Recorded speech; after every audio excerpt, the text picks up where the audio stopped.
E também de ser algo bastante pertinente, qualquer dúvida, pergunta, qualquer comentário que vocês tenham, ligue no microfone que aqui les escuto perfeitamente. O tópico de hoje está relacionado com uma continuação do último que tínhamos visto a semana passada. Claro está, não será algo que na avaliação do dia de hoje, 21 de fevereiro, será parte da prova ou da parte da avaliação. É um tópico a mais. Mas esse tópico nos permite relacionar o comportamento da pressão, o volume e da própria temperatura, principalmente a pressão e temperatura. O que significam fisicamente essas informações?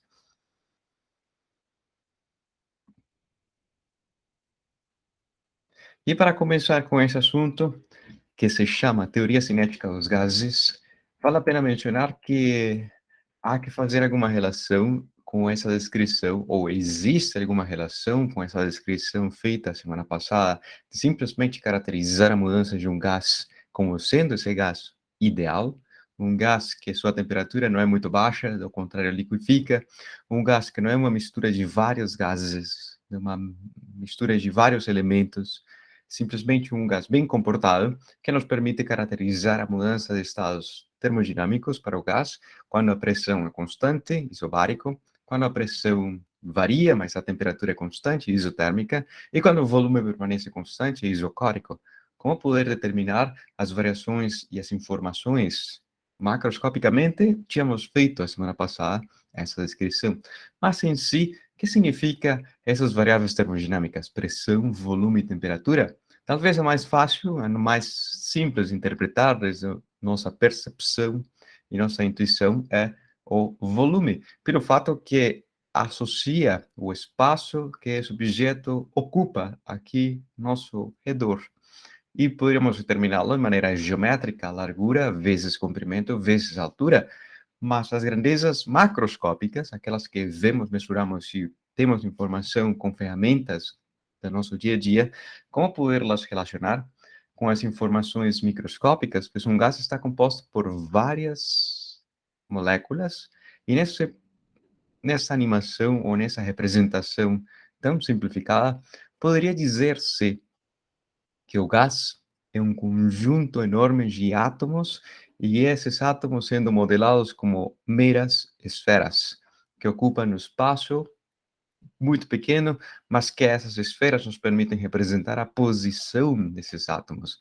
Por enquanto, um modelo muito simplificado, sabendo que existem moléculas, existem ligações químicas que fazem que esse conglomerado esteja composto por duas, três, quatro átomos em conjunto compondo uma molécula, mas fazendo essa simplificação, como poder relacionar as grandezas macroscópicas com as grandezas físicas microscópicas que descrevem um só átomo? Será que um só átomo tem temperatura? Um só átomo exerceria uma pressão, teria um volume? O volume tem, mas temperatura? A que faz alusão essa informação que obtemos todos os dias quando sentimos com a febre ou a cabeça quente e pegamos o termômetro e mensuramos a nossa temperatura? Mas para aquilo, em física, há muitos modelos estruturais. Por exemplo, o sistema planetário é um modelo muito simplificado que está realmente no nosso redor, o nosso universo, o nosso sistema solar. De ter uma escala pequena, o Sol e os 8 planetas que o compõem, em física poderíamos começar, para o caso dos gases, nesse próximo, ou nessa estrutura bem simplificada, dizendo que existe um recipiente de formato cúbico cuja aresta é de comprimento L, implicando que seu volume seja L ao cubo. Mas dentro de si há um número enorme de moléculas ou de átomos idênticos. Nesse caso, moléculas monoatômicas, simplesmente átomos idênticos. Um número gigantesco, que movimentam-se, que não podem sair com a restrição de não poder sair das limitações físicas dessa cavidade, somente chegando até a borda e, portanto, ricocheteando, mas que sejam de formato muito pequeno, que chama-se em física como formato pontiforme, implicando que o seu volume não tem muita importância, o mais relevante será a sua posição. Um ponto representa as coordenadas de onde está esse objeto. E mediante algumas noções vistas na disciplina de Física 101, na disciplina de Física anterior a essa, as leis da dinâmica e mediante uma análise estatística que espero hoje fazer-me entender ao máximo possível, poderia dizer-se que há muitas propriedades e as propriedades dessa estrutura, desse gás confinado, ou desse conjunto gigante de moléculas confinado dentro desse recipiente cúbico, apresenta uma característica de ser isotrópica. Isso significa que todas as propriedades serão independentes do ponto de observação e dos eixos de observação. Na hora de ter esse cubo e virá-lo um pouco, continuaria sendo o mesmo cubo, virando, vindo por cima, continuaria sendo a mesma estrutura das N moléculas gigantescas, mas implicando que essas propriedades serão independentes de ser vistas de frente, do lado ou de cima. Isso que significa essa palavra isotropismo. E a interação de curta distância, como poderiam interagir N moléculas ou N átomos nessa situação? A resposta será mediante colisões elásticas, como por exemplo essa daqui, que se representa pictoricamente na imagem. Uma colisão onde elasticamente faz alusão a que, além de conservar-se a quantidade de momento linear, também conservaria-se a energia cinética. Antes da colisão, o conjunto completo será equivalente à energia cinética que terá o conjunto completo após a colisão. Mas nesse caso, colisões entre átomos, entre dois átomos, pois a probabilidade poderia quantificar-se que em três átomos colidirem ao mesmo tempo é muito mais baixa que entre dois átomos. Mas e com as paredes? Poderia haver colisões? Poderíamos imaginar a seguinte situação, onde uma molécula ou um átomo desloca-se para a direita e, ao deslocar-se para a direita, colide elasticamente, fazendo com que mude a sua orientação do seu movimento de direita para a esquerda. Em outras palavras, invertendo o sinal da sua velocidade, da sua componente, ao longo desse eixo X, que foi definido com relação a esse referencial, com relação, pois dizer X para a direita, Y para cima e Z para a frente da imagem. A essa descrição, com base a essas simplificações e tendo presente essa constituição de N moléculas gigantes, é o que conhece-se como esse modelo estrutural que nos permite explicar os gases ideais. E esse modelo chama-se a teoria cinética. E esse será o assunto do nosso dia de hoje, analisar a teoria cinética. Mas como? Espero que se enxergue bem essa animação e a transição. Para aquilo, vamos a relembrar um pouco a interação entre corpos. Sei que é um assunto da Física 101, mas vale a pena ter presente que cada vez que haja uma interação, existem forças, forças capazes de modificar o estado de movimento de um objeto, implicando que esses objetos de uma determinada massa apresentem uma aceleração, como consequência dessa interação de forças externas. Como, por exemplo, poderia ser uma batida, uma colisão, onde veículos se chocam, se batem entre si, e como poder descrever as trajetórias que fariam, sabendo que é uma colisão que tem uma certa característica, mas algo que em toda colisão conserva-se, a quantidade de momento linear. Por exemplo, essa daqui é uma bola de sinuca ricocheteando na borda da mesa, ou simplesmente uma bola de tênis ricocheteando ao cair ao chão. Como poder descrever o que terá em relação ao que tinha justamente antes de bater contra a superfície ou contra a borda da mesa? Ou simplesmente um asteroide com base as informações geométricas da cratera? Como poder determinar a rapidez a qual esse objeto celeste aproximou-se ao nosso planeta? Sabendo a sua composição química, analisando os rastros, os elementos pequenos, minúsculos, que resultaram após essa colisão, poderia determinar-se a sua composição e dizer que era ferro com outros metais, uma mistura entre granito e, enfim. Dependendo da sua rigidez, da sua composição química, poderia determinar-se também quanta energia cediu ou equivale a esse cratera, a esse impacto, que tem umas características geométricas. Por exemplo, Essa daqui. Quem já viu a disciplina Física 101 comigo, Joyce e Andrea, poderão responder essa pergunta. Agora lhes perguntarei a João, a Miguel e a Hugo, que não fizeram a disciplina comigo o semestre passado. Mas imaginem que existe uma bola de futebol cuja massa é de 40 gramas. Perdão, 400 gramas, 0,40 quilogramas. E é uma bola de boliche cuja massa é 10 vezes maior, 4 quilogramas. Se ambos objetos esféricos de tamanhos mais ou menos similares ou quase idênticos, se deslocam com uma velocidade de esquerda para a direita a 10 metros por segundo e tem um goleiro na frente, segundo a percepção e a intuição de vocês, qual objeto resultará mais fácil para parar? Será a bola de futebol ou a bola de boliche? Hugo, Miguel e João, qual desses dois objetos resultaria mais fácil de parar?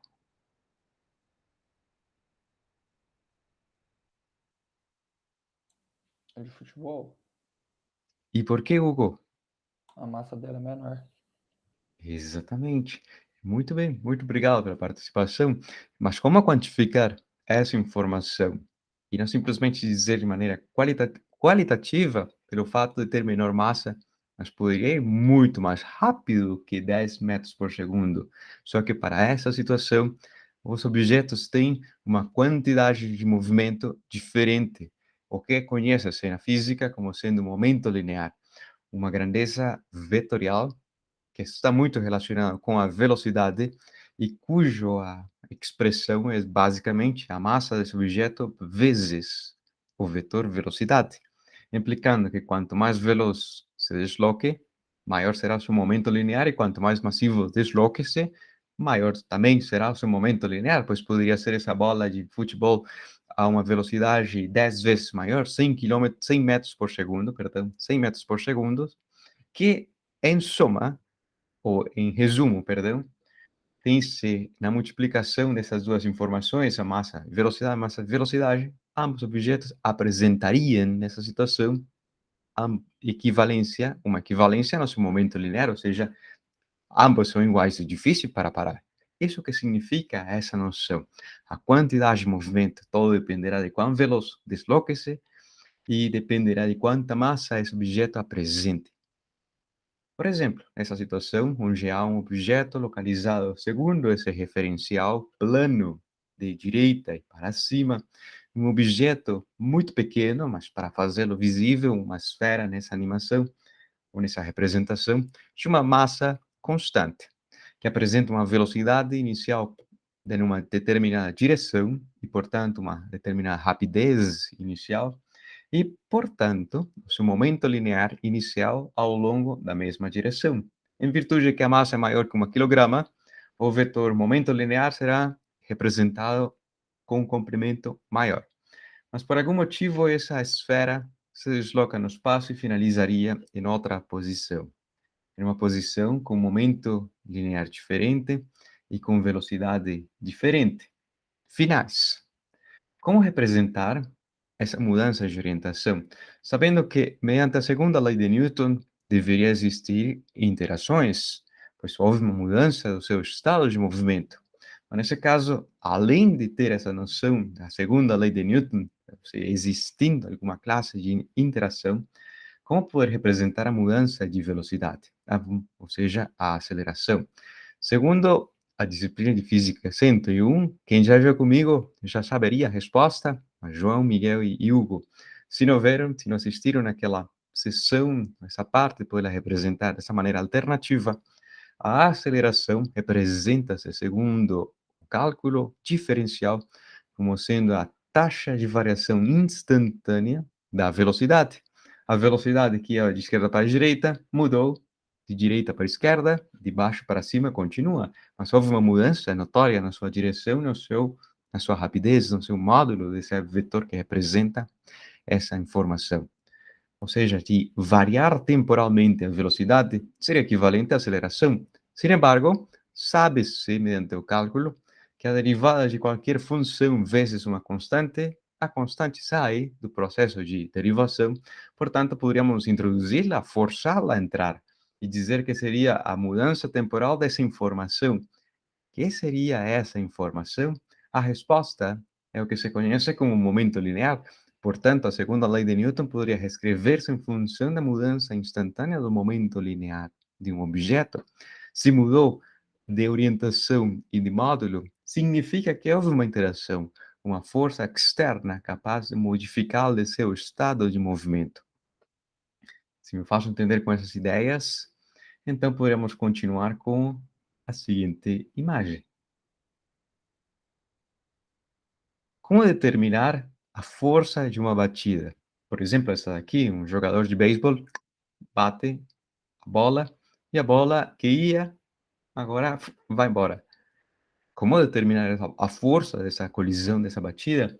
E para aquilo poderíamos representar a segunda lei de Newton em função da variação instantânea do momento linear, pois a bola ia e depois foi embora, foi batida, implicando que as unidades do momento linear sejam quilogramas vezes metros por segundo.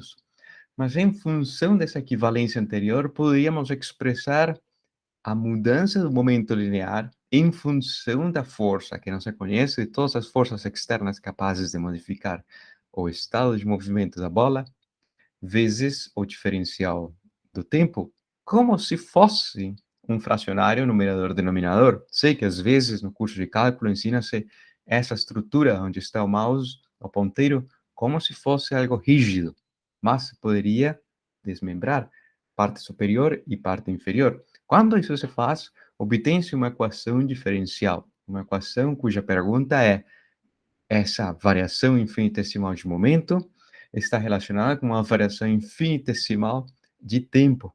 Qual seria essa força capaz de relacionar essas variações infinitesimais? E para aquilo poderíamos somar infinitésimos desses elementos, pois se sabe-se que no instante inicial, 0 segundos, a bola aproximava-se ao bate com um momento linear inicial e após um determinado instante, após um intervalo temporal de um lapso, o tempo final, a bola apresentará um momento linear final diferente, antes ia e depois vai embora. E esse ir embora seria o momento linear final. Como poder representar a mudança dessa informação com base a essa força que estaria associada com a colisão e o tempo da colisão?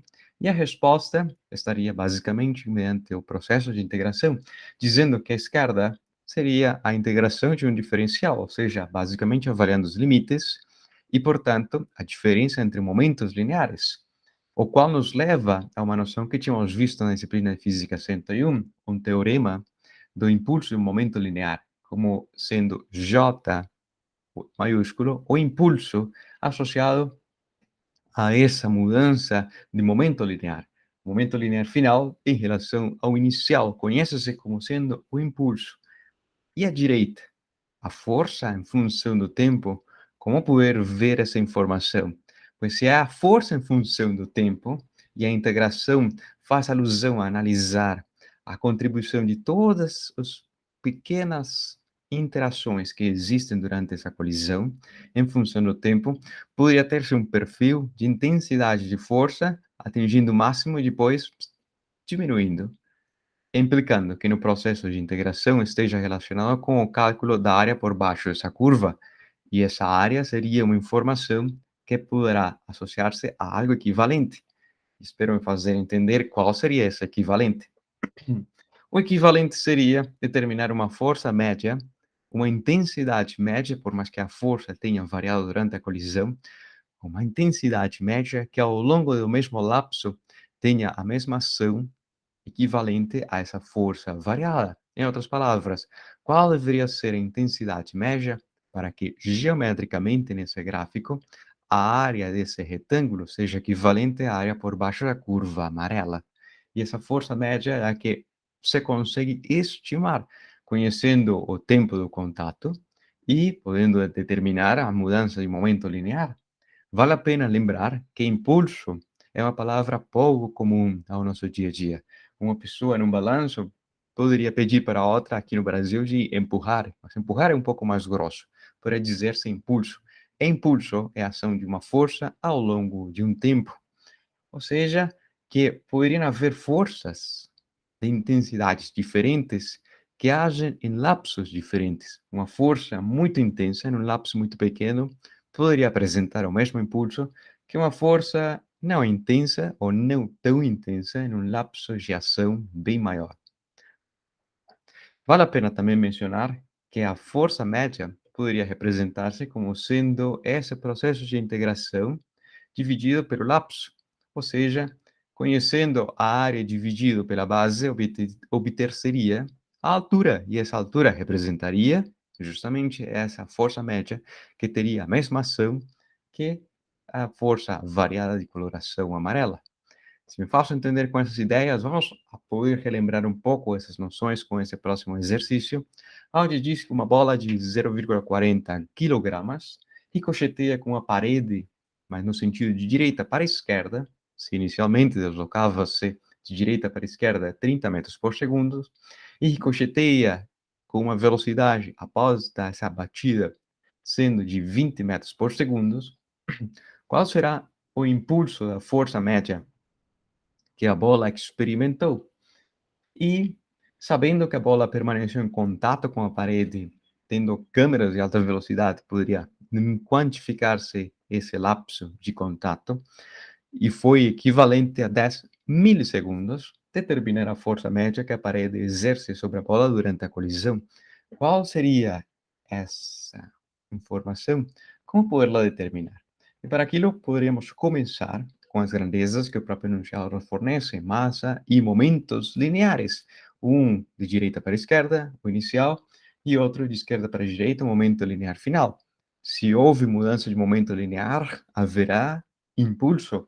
Esse impulso expressa-se em função dessa mudança, que por sua vez expressa-se em função das mudanças de velocidade, que por sua vez sabem-se que a velocidade irá para a direita, podemos dizer que eixo x, esquerda para a direita, é positivo, e ia para a esquerda com o sinal negativo, representaria essa direção oposta ao acréscimo do eixo x, que seria para a direita. Multiplicando a massa e tendo presente essa variação de velocidade, obteria-se um impulso grande, pequeno, não sei, mas um impulso de 20 kg vezes metros por segundo ao longo do eixo x, x positivo, para a direita da imagem, implicando que poderia representar-se como sendo esse pequeno vetor que aponta para a direita. Conhecendo o impulso e conhecendo o lapso de contato com a parede, poderia determinar se a força média que agiu sobre ou que atuou sobre a bola durante a colisão. E para aquilo poderíamos expressar justamente a força vetorial, a força média, como sendo essa razão do vetor impulso dividido pelo lapso, do impulso dividido por esse lapso de uma centésima parte, ou 10 milésimas de segundo, ou uma centésima parte do segundo, seria uma força esmagadora, 2.000 newtons. Mas essa força agiu num lapso tão pequeno que talvez expressaremos qualquer classe de quebrada. Mas foi uma força muito notória na mesma direção do impulso que experimentou esse objeto ao ricochetear. Se me faço entender, senhoritas e senhores, com esse breve exercício explicativo ou exemplificado, vamos a continuar com o foco da nossa aula de hoje, a teoria cinética dos gases, pois haverá que analisar essas colisões que existem contra as paredes e as colisões que existem contra as bolas ou contra as moléculas idênticas, monoatômicas, confinadas dentro desse recipiente. Por exemplo, poderia ser um recipiente de um botijão, que na parte interna do recipiente haveria uma colisão, inúmeras colisões das moléculas, dos gases monatômicos ou dos átomos que compõem esse gás. Como poder quantificar essas colisões dos elementos com as paredes do recipiente e principalmente com as paredes é o que hoje analisaremos principalmente.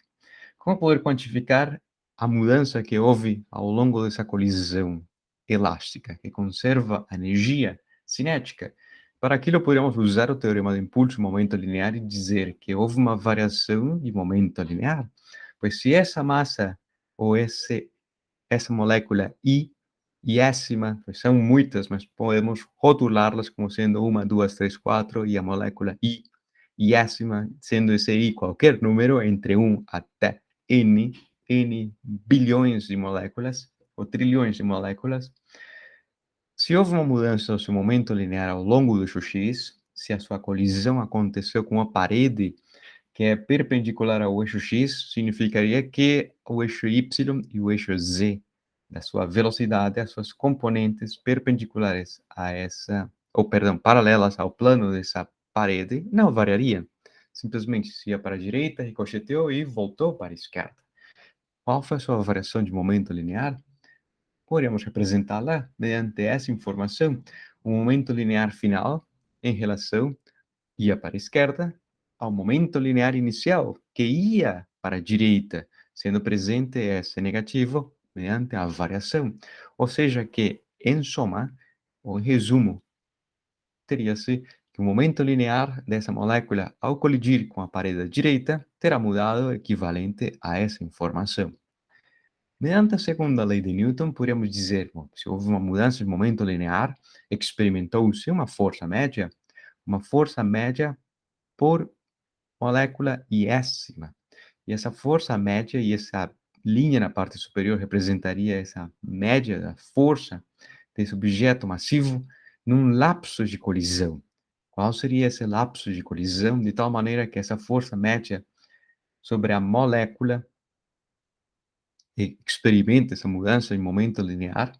Como determinar esse lapso de colisão? Podemos dizer, e talvez evadir um pouco esse cálculo específico do tempo que dure a colisão, a ser associado a ser movimentos muito rápidos ao tempo de bater com a parede à direita, ricochetear, bater com a esquerda e voltar a ricochetear com a direita, por ser movimentos tão caóticos e tão rápidos.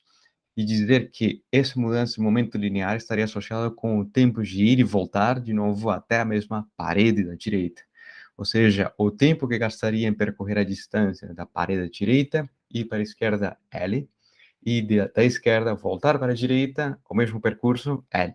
2 vezes L, dividido pela velocidade, a sua componente ao longo do eixo x, da molécula iésima, implicando que, nesse lapso, haveria de novo mais uma colisão, mais outra colisão e mais outra.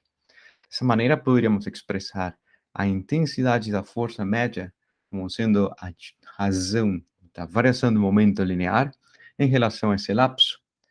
O lapso que se expressa com essa coloração azul para fazê-lo mais notória, diria que a força média dependerá da massa desse objeto, a força que experimenta essa molécula dependerá da massa da própria molécula, da distância entre as paredes e da velocidade que tem ao longo desse eixo ao quadrado, do eixo da colisão.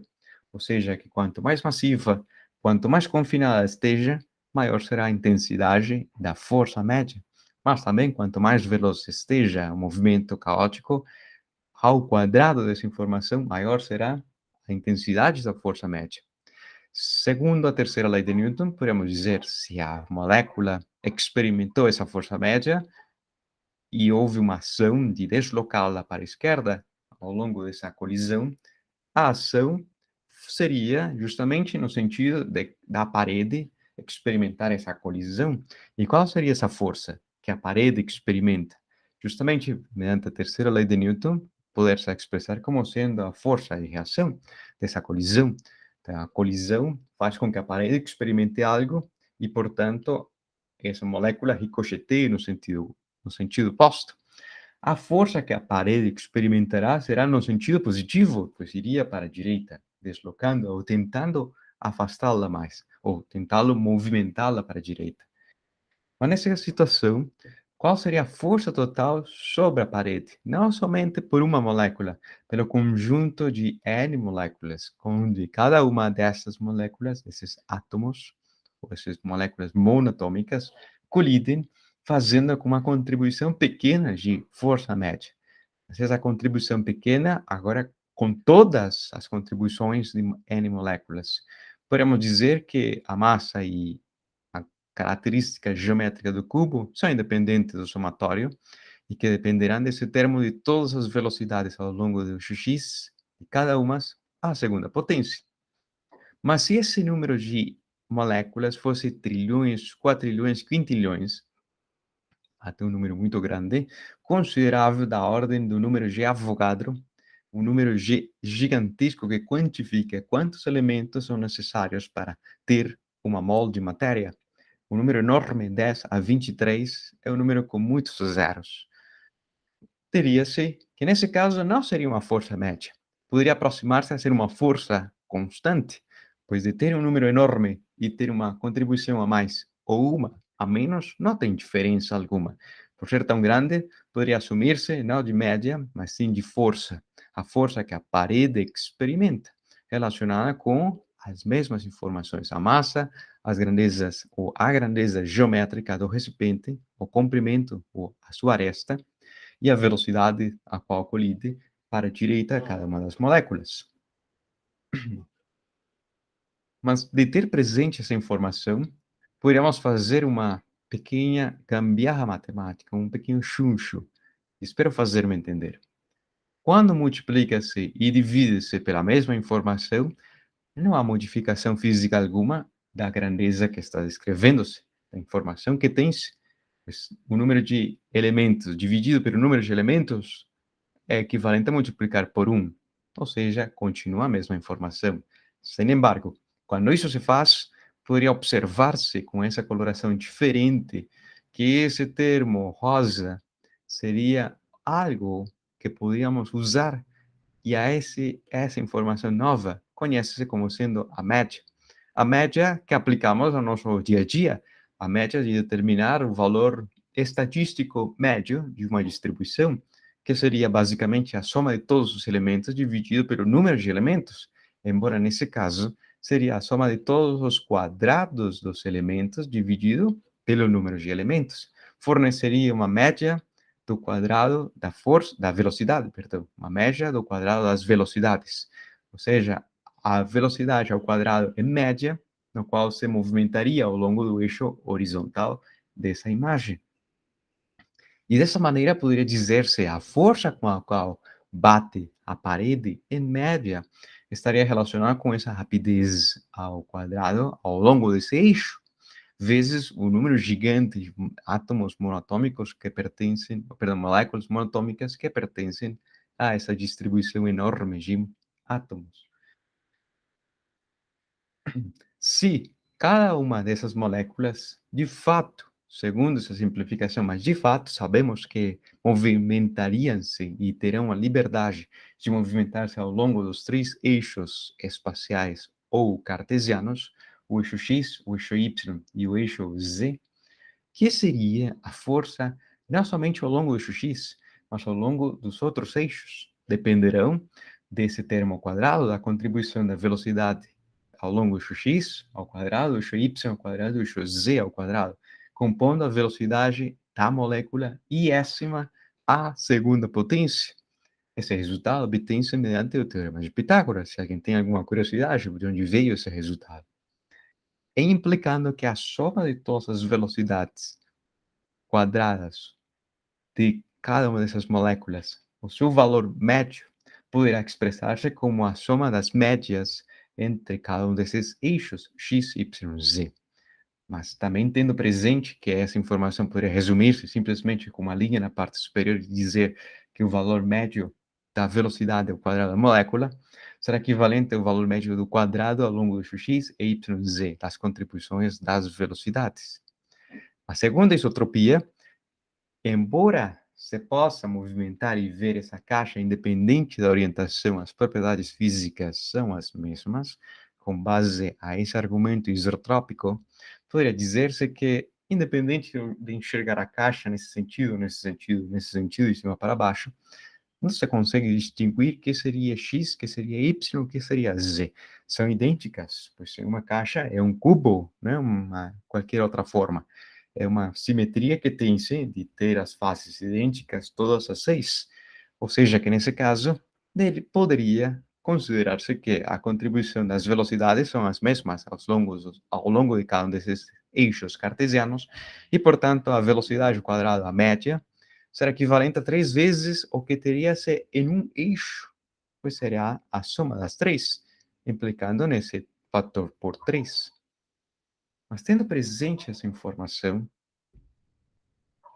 poderia determinar-se a força total que age sobre a parede, muito bem expressa dessa maneira ao longo do eixo X, ou simplesmente como a velocidade total que tem a molécula, não a componente, mas a velocidade total quadrada sua média, dividido pelo fator 3, pois seria uma para x, uma para y e uma para z, ao longo de uma parede só.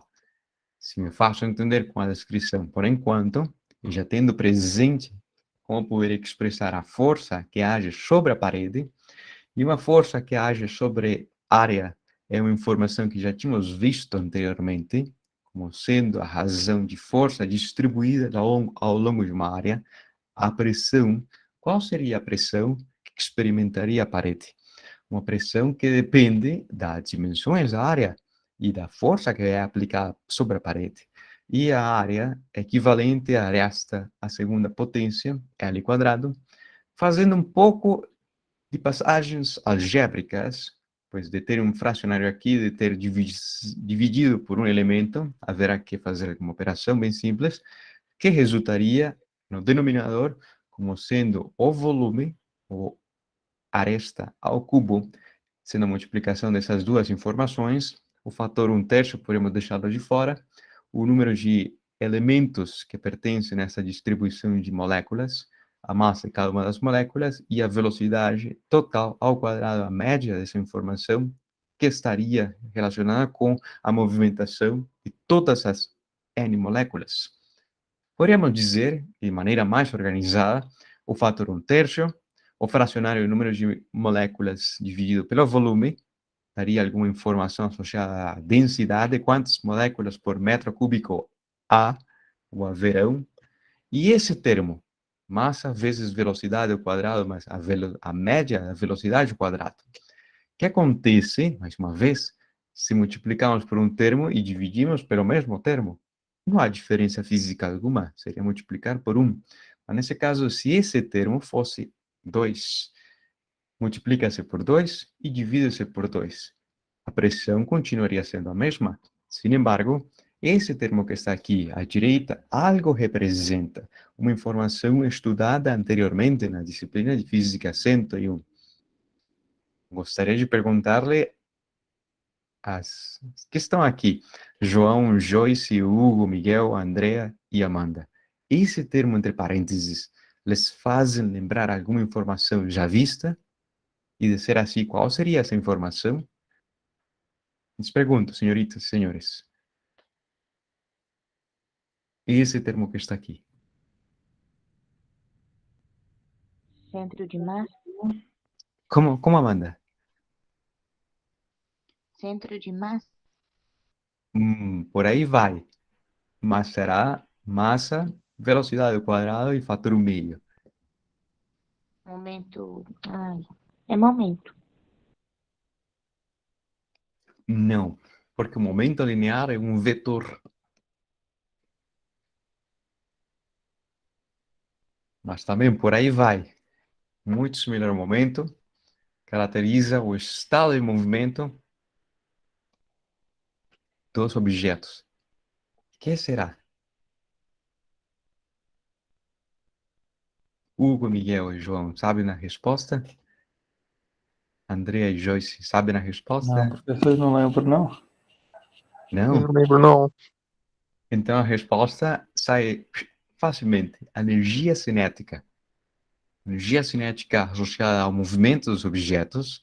Por isso que le diz Amanda que é muito similar ao momento linear, pois quantifica o estado de movimento do objeto, mas nesse caso seria a energia do seu estado de movimento, sendo expressa como meio da massa vezes a velocidade ao quadrado. Por mais que tenha esse fator média, mas é do conjunto gigante, representa energia cinética ao movimento, sendo Vale a pena e muito obrigado pela participação, porque se vocês não me dizem, não saberia se tem dúvidas ou perguntas. Nesse caso, poderia dizer-se que a pressão é proporcional a essa densidade do número de moléculas por volume. Quanto maior o número de moléculas no mesmo volume, maior será a pressão. E é algo que tínhamos visto anteriormente, na hora de encher um balão, cada vez que se injeta mais matéria dentro desse balão, aumentaria a pressão. Também, quando diminui o seu volume, quando se esmaga uma bombinha para encher uma bicicleta, o volume confina-se diminuindo e a pressão aumenta até que você consiga injetar dentro do pneumático, ou dentro da câmera que tem dentro da roda da bicicleta. Essa seria uma informação que poderia deduzir-se dessa equivalência. A outra seria equivalente à energia cinética. Mas como poder associar essa informação com a pressão? Basicamente porque quanto mais energia cinética em média as moléculas que compõem esse gás apresentem, maior será seu movimento. O movimento mais rápido, pois a energia cinética sempre será positiva. O movimento mais caótico, mas muito mais rápido, ou o movimento mais devagar e igualmente caótico, mas mais devagar. Quanto mais violenta seja a colisão com as paredes, quando menciona a palavra violenta, faz referência a ser mais veloz essa batida. Quanto mais rápida seja a movimentação desse conjunto enorme de moléculas, mais violenta seria a colisão com as paredes, as membranas ou do recipiente que o confina esse conjunto gigante de moléculas e, portanto, aumentaria a pressão em si. É como se fosse um enxame de abelhas e cada uma caoticamente batindo contra um recipiente de vidro, ou simplesmente estão todas dormindo. Não tem batimento alguma dentro do recipiente de vidro se estão dormindo, mas se estão apavoradas, desesperadas por fugir, talvez a colisão você consiga escutar. Quanto maior seja a energia cinética, maior será a pressão. Quanto maior seja o número de massa que esteja dentro, a densidade de moléculas no mesmo volume, maior será a pressão. Dessa maneira, poderia observar-se uma primeira conexão das grandezas microscópicas com as grandezas macroscópicas, pois a energia cinética desse conjunto completo, em média, aumentaria a pressão. E a densidade desse conjunto de N moléculas no mesmo volume aumentaria a pressão. Ou seja, que a pressão é uma consequência direta de inúmeras colisões que os átomos ou moléculas fazem sobre o recipiente que os confina. Essa seria a interpretação. Por exemplo, vamos ver essa imagem a seguir desse recipiente que tem moléculas na parte interna, na hora de diminuir seu volume, que aconteceu com a medida dos manômetros, aumentou, implicando que, independente da orientação, ao longo do eixo X, do eixo Y, do eixo Z, independente da orientação, a pressão não tem preferência. A pressão será distribuída uniformemente ao longo dos três eixos cartesianos. Ou a força por unidade de área distribuiria-se de maneira uniforme. Mas se pudéssemos relacionar a pressão com o volume. Por exemplo, no resultado anterior, tínhamos em relação ao volume, mas se pudéssemos multiplicar pressão vezes volume, à direita resultaria algo que poderia ser associado a um termo energético vezes o número de matéria, o número de elementos, perdão. Mas o que aconteceria se pudéssemos equiparar, fazer uma comparativa entre a lei dos gases ideais, embora essa daqui não a tínhamos estudado, vai ser muito mais complexa, bom, um pouco mais profunda a sua interpretação, não complexa, profunda a sua interpretação, e equiparando-a a ser a pressão, volume e temperatura com o número de elementos que pertencem, que estão confinados dentro desse recipiente, vezes uma constante que caracteriza os gases. Essa constante chama-se constante de Boltzmann, que simplesmente é um resultado estatístico, uma informação que quantifica as grandezas microscópicas com as macroscópicas. Não discutiremos muito profundamente o sentido dessa constante, nem o seu valor, mas pelo menos poderíamos fazer uma equiparação Se a esquerda tem essa pressão vezes volume, a direita, que deveria ser, para um gás ideal, o número de elementos, a constante de Boltzmann e a temperatura, e aqui 2/3 do número de moléculas vezes a energia cinética, poderia dizer-se que a temperatura seria equivalente a essa daqui, para dizer, de ter essa mesma equivalência, a temperatura deveria ser 2/3 dessa constante, dividindo vezes a energia cinética. Ou seja, que a temperatura é uma manifestação macroscópica da movimentação caótica que é presente nas moléculas que compõem esse gás. Quanto mais veloz movimentam-se, maior será a sua energia cinética. Mas é o conjunto completo que, em média, a sua energia cinética desse conjunto, em média, representaria a temperatura. Quanto menor seja a energia cinética, menos temperatura haveria. E é o mesmo que acontece com o gás. Um gás movimenta-se muito caoticamente, implicando que quanto mais veloz seja a sua movimentação, maior será a sua temperatura. Mais uma vez, havendo uma conexão entre as grandezas físicas microscópicas, da energia média de cada uma dessas moléculas que pertencem ao conjunto, a sua energia média do conjunto, com a grandeza macroscópica da temperatura. Ou seja, que a energia cinética dessa molécula, por enquanto monatômica, poderia expressar-se como sendo, nessa equivalência, como sendo 3/2 da constante de Boltzmann vezes a temperatura.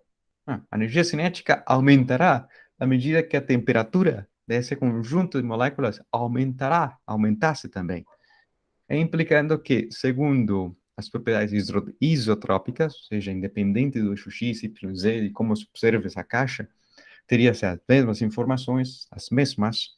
Portanto, a velocidade do conjunto, em média total, a velocidade total, será 3 vezes a velocidade ao longo de um eixo x qualquer. O eixo x, o eixo x ou o eixo x, de baixo para cima.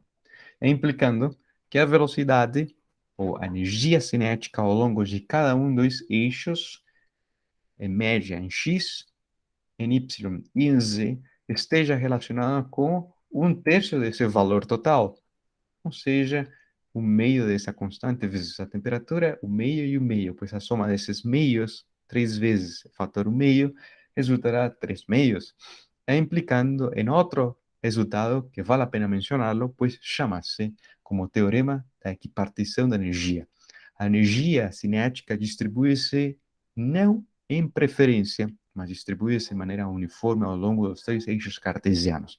Se a energia cinética da movimentação total, em média, de todas as moléculas, será distribuída uma fração de 1/3 para o longo eixo x, 1/3 do eixo y e 1/3 para o eixo z. Isso que significa essa informação, ou esse resultado? Para um gás monatômico, diria-se que um gás de um único ou composições de únicos átomos, mas um conjunto gigante de moléculas de um átomo, ou seja, o átomo em si, teria uma energia cinética associada ao seu movimento de cada uma, e são N gigantescas. Portanto, poderia dizer-se que, para esse caso, a energia cinética desse conjunto enorme de átomos será 3 vezes N, ou seja, essa informação vezes o número de moléculas que pertence. Sendo a constante de Boltzmann e podendo relacioná-la com a constante dos gases ideais mediante o número de Avogadro, diria-se, e talvez esteja aqui falando muitos detalhes específicos, e também, esteja lhes mencionando, pois de fato estou falando, mencionando-lhes alguns detalhes muito específicos, como sendo o número de mols, o número de elementos em relação ao número de Avogadro, que seria o número de elementos necessários para compor uma mol de matéria. Diria-se que a energia cinética do gás completo poderá expressar-se como sendo 3/2 o número de mols, a constante dos gases e vezes a temperatura. Algo mais ou menos sai à luz no dia de hoje, a relação entre a energia cinética com a temperatura de maneira macroscópica, implicando que esse termo é o que se conhece como energia cinética de translação, que se conhece também como sendo energia interna dessa configuração de moléculas de um só átomo, dessas N moléculas, que em conjunto compõem um número de mols de matéria. Por enquanto, de gases monatômicos, mas um gás monatômico simplesmente se movimenta. O gás é um ponto no espaço e se desloca, e sua variação em relação à sua posição, ou a sua variação de posição no tempo, representaria quão rápido se desloca, e esse deslocamento aumentaria à medida que aumenta a temperatura, uma grandeza física macroscópica. A energia interna só por enquanto de translação.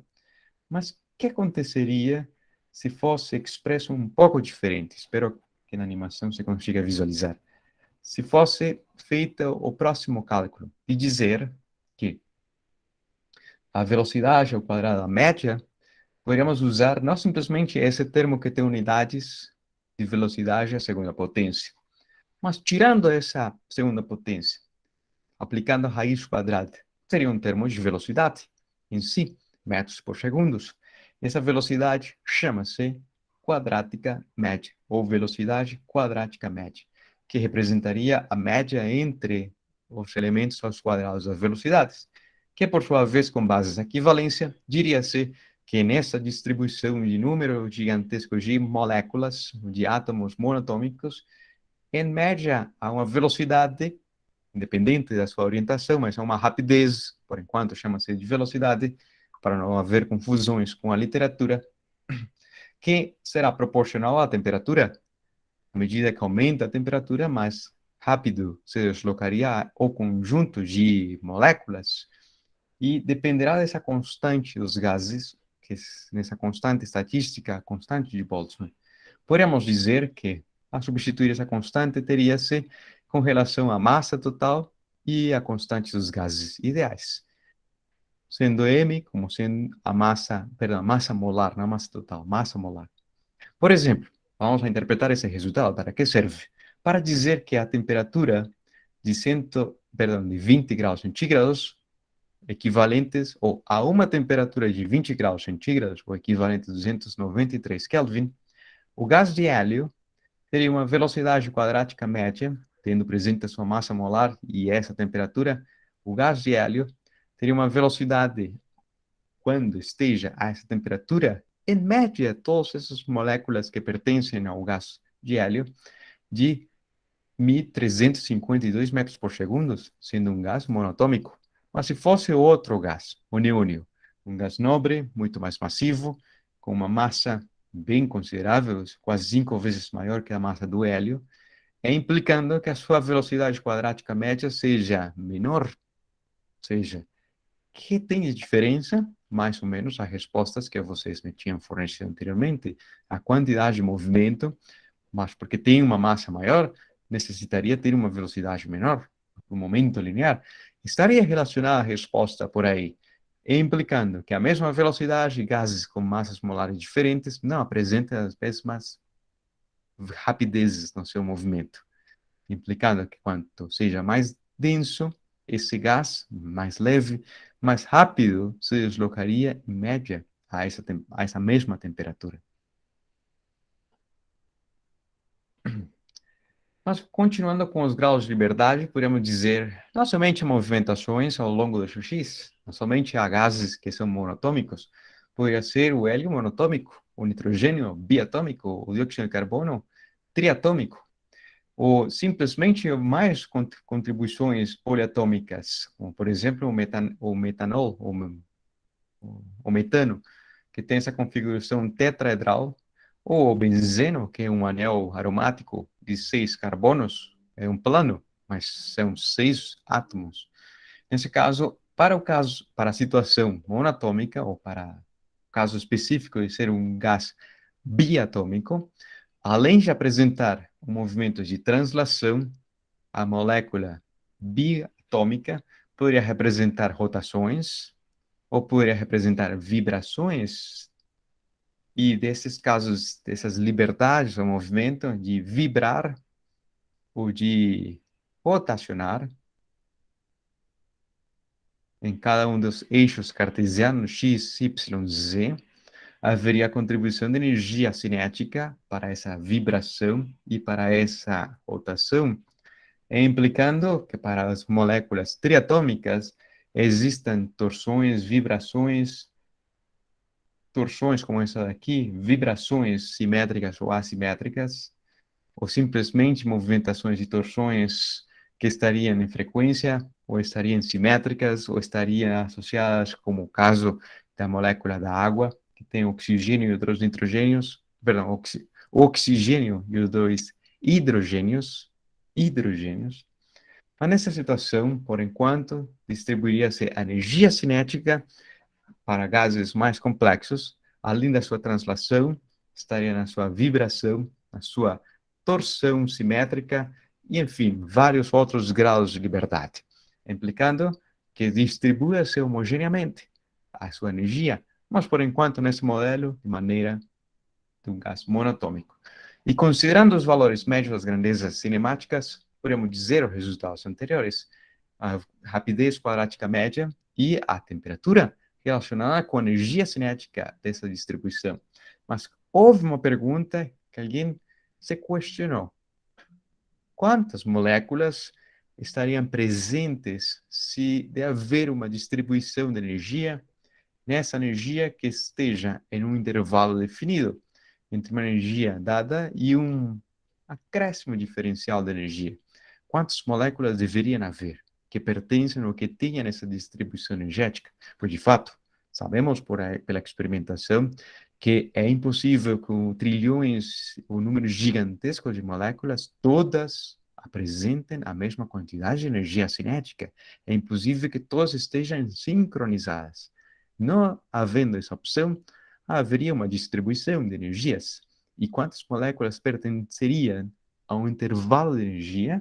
Foi uma pergunta que realizou o seu austríaco Ludwig Boltzmann há muito tempo e planteou uma seguinte forma: quantas moléculas haveriam em uma quantidade de intervalo de energia por volume? Ou, em outras palavras, qual seria essa densidade energética ou a densidade de moléculas em função da energia que pertence nesse intervalo de energia? E é o que se conhece, sem entrar em tantos detalhes, como sendo a distribuição energética de Boltzmann. Em outras palavras, espero fazer-me entender melhor com o gráfico, essa distribuição nos permitiria dizer que, quando a temperatura do gás é bem baixa, a grande maioria das moléculas apresentariam uma energia bastante pequena em relação a esse eixo bastante baixa. A concentração de moléculas é dizer que tem uma energia cinética baixa. Mas à medida que a temperatura aumenta mais, se esquenta mais o gás, a distribuição de energia das moléculas seria maior, ou seja, tendo uma temperatura bastante quente, há mais chance de moléculas terem maior energia e distribuiria-se essa concentração de só ter baixas energias. Podendo haver uma comparativa entre uma temperatura baixa e uma temperatura alta para a energia cinética. Nesse caso, nesse intervalo, de dizer nessa condição, quanto valeria ou qual seria a concentração de moléculas por energia? A energia cinética, especificamente, qual seria a sua velocidade? Houve outra pergunta, pois não somente energia, poderia ser energia de vibração, mas a velocidade, como poder-la representar? E foi uma pergunta cuja explicação veio pelo físico britânico James Clerk Maxwell, que em relação à temperatura, a velocidade deveria ser proporcional a essa temperatura. Não chegaremos a demonstrar essa expressão, bastante complexa, mas pelo menos apresenta o mesmo fator de constante de Boltzmann vezes temperatura. Diria-se, quando a temperatura é baixa, a distribuição é mais ou menos organizada e as moléculas teriam uma maior chance de apresentar uma determinada velocidade, o gráfico em função da velocidade, outras um pouco mais velozes e outras um pouco menos velozes. Sin embargo, quando aumenta a temperatura, a velocidade, a média, aumentaria, algumas mais velozes e outras menos velozes. À medida que aumenta a temperatura, haverá chance de aumentar o valor médio da rapidez, da velocidade, e, portanto, não estariam todas quase com a mesma velocidade no seu movimento. Haveria uma maior dispersão em relação às suas velocidades. Com base nessa descrição, espero ter me feito entender a esse raciocínio bastante estatístico, chega-se à conclusão que grandezas físicas macroscópicas estão relacionadas com as grandezas físicas microscópicas, nesse caso específico com a energia cinética, principalmente com a concentração de moléculas ou de átomos por volume e essa constante que tem uma origem estatística, a constante de Boltzmann, implicando que para um conjunto gigante de moléculas ou de átomos confinados nessa região, à medida que colidem, movimentam-se, a distribuição energética varia. De fato, está tendo velocidades entre 0 e 0,2, entre 2 e 0,4. Talvez aumentem em algum lapso, diminuem em outro lapso, mas em média apresentariam esse comportamento que se observa quando analisa-se os histogramas, que seriam essas barras ou esses retângulos que se observam nessa distribuição. Em média, teria esse comportamento, um comportamento relacionado com a sua velocidade.